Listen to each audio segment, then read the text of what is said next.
답이 없는 얘기. 답이 없죠. 한 번도 건들지 않은 주제, 누구도 알 수 없는 주제를 가지고 재미있는 이야기 나눠보도록 하겠습니다. 그분들의 작품 세계와도 목소리가 연관이 있을 것 같아요. 미켈란젤로 같은 경우는 작품 힘이 있죠. 그렇죠. 기본적으로 그는 스스로 조각가라고 자기를 지칭하기도 하였고, 미켈란젤로 작품을 보면 정말 힘 있는 조각. 그리고 이제 미켈란젤로는 이 세 명의 예술가 중에 가장 오래 살았어요. 거의 한 세기를 산 예술가인데, 개인적으로 저는 미켈란젤로의 작품을 보면은 젊었을 때는 뭐랄까요, 자기가 갖고 있는 능력을 좀 과시하고 싶었던, 뭐 충분히 이해합니다. 나이를 먹어가면서 뭐 내면의 성숙함이 작품에서 보이는 작가인데, 이러한 삶을 살았다는 것 자체가 제가 볼 때는 대중들과 많은 소통을 하지 않은 것 같아요. 혼자서 작품을 하고 혼자서 자기만의 철학 세계에 빠지다 보니 그 작품 세계가 굉장히 진중하고 무게 있게 변화해 나갔던 작가 중에 하나가 미켈란젤로라고 생각을 하고요. 목소리도 나이가 들면서 바뀌었을 수도 있겠어요. 그럴 수 있겠죠. 작품에 따라서 그럴 수 있겠죠. 바뀌었을 수도 있을 것 같습니다. 라파엘로의 예. 대표적인 작품은 라파엘로 대표적인 작품은 시스틴 채플이라고 하는 곳에 그려진 아테네 학당이라고 하는 그림인데, 이 그림을 보면 라파엘로가 갖고 있는 유연성이 참 느껴지는 그림이에요. 당시 시대 정신 중에 하나가 종교 시대를 이어가면서도 새로운 인문학적 시대가 열렸는데, 인문학이라고 하는 건 당시 서구 사회가 만들어 놓았던 지식의 축적사라고 볼 수 있거든요. 인간이 할 수 있는 지식적인 부분의 최고를 라파엘로가 이제 그림을 그려놓은 거죠. 그럼 거기 보면 인간이 취할 수 있는 포즈들이라든가, 그럼 모르는 걸 알아갈 때 그 놀라움을 표현할 때 그런 사람들의 제스처라든가, 그런 걸 보면 굉장히 부드럽게 잘 묘사를 했어요. 근데 그걸 보면은 라파엘로는 굉장히 유연했던 사람이 아니었나. 그리고 공간감도 굉장히 좋았던 것 같고요. 그리고 또 이제 제가 생각하는 것 중에 하나는 다빈치라는 작가인데, 네. 다빈치는 뭐랄까요, 너무나도 다양한 것에 관심이 많았던 사람이에요. 이것저것. 다빈치는 뭐 일단 뭐 그림을 그리기도 했었죠. 의학에도 뭐 그렇죠. 의학적으로도 굉장한 악기 연주도 대단했어요. 루트라는 악기도 연주를 잘했죠. 요리에도 관심이 많았죠. 제가 보니까 굉장히 바빴던 사람 같아요. 그래서 제 생각은 그도 말이 굉장히 빠르지 않았을까. 시간이 부족한 거예요. 관심 있는 게 너무 많고 이렇다 보니 그걸 빨리빨리 얘기하고. 그 목소리 매력과 속도에 대한 연구도 있거든요. 상반된 연구가 있는데 또 빠른 속도를 좋아한다라는 연구도 있고요.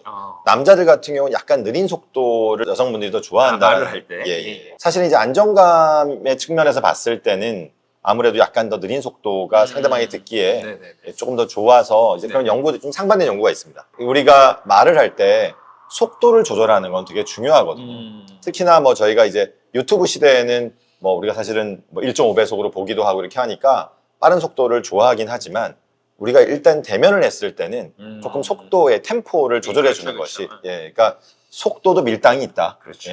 저도 이제 기본적으로 이렇게 말로써 그림을 설명하다 보니 얘기할 게 많다 보니까 말이 빠른데, 말을 빨리 하면서 가장 중요한 것 중에 하나가 딕션이더라고요. 딕션을 지키면서 말을 빨리 할 때와 딕션이 무너지면서 말을 빨리 할 때는 이건 완전히 다른 거기 때문에. 세 분 모두 딕션은 좋았을 것 같아요.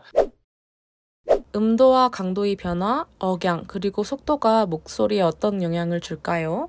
일단 이 연구는 남자들은 억양의 변화가 많을 때 조금 더 여성분들이 매력을 느끼고요. 억양의 변화가 많다.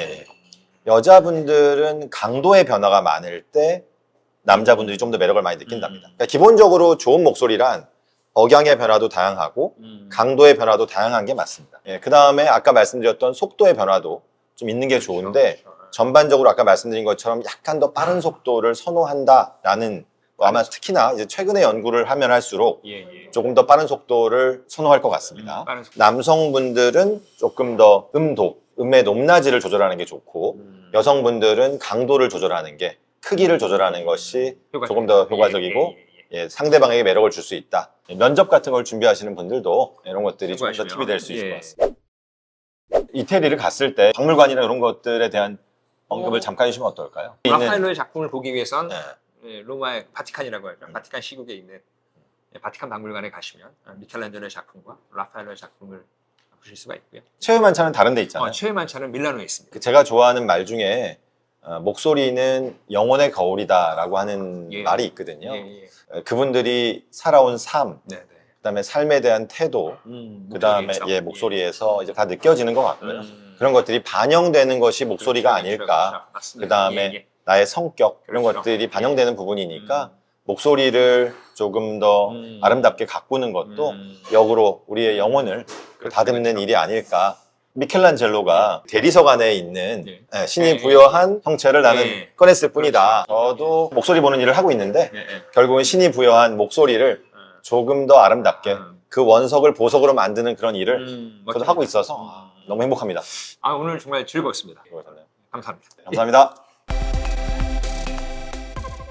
목소리는 오자국